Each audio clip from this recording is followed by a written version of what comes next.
Red snapper in the Gulf of Mexico. They're fun to catch. They taste great. They're everywhere. And if you want to go out with family and friends and have a good day of fishing, I'd say go fish for red snapper in the Gulf of Mexico because you're going to catch them.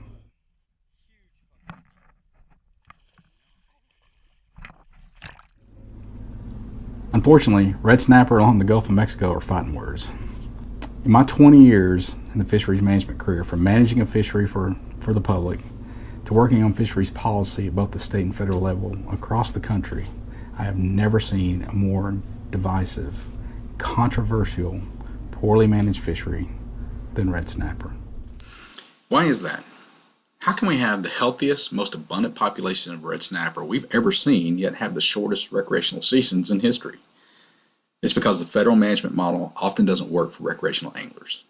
That's clearly the case with red snapper. Rather than being rewarded with more opportunities to access a rebuilt population, recreational anglers are penalized with shorter seasons. And here's the fundamental problems with federal fisheries management. Population abundance and season lengths are basically projections into the future based on what was landed in the past. But the feds haven't figured out how to accurately estimate the angler landings. Second, this system of management is based primarily on constraining the effort or the people in order to get at managing a fish population. While those two things may be enough for commercial fisheries, it's not enough to manage a recreational fishery. You see, a fishery has three legs to the stool.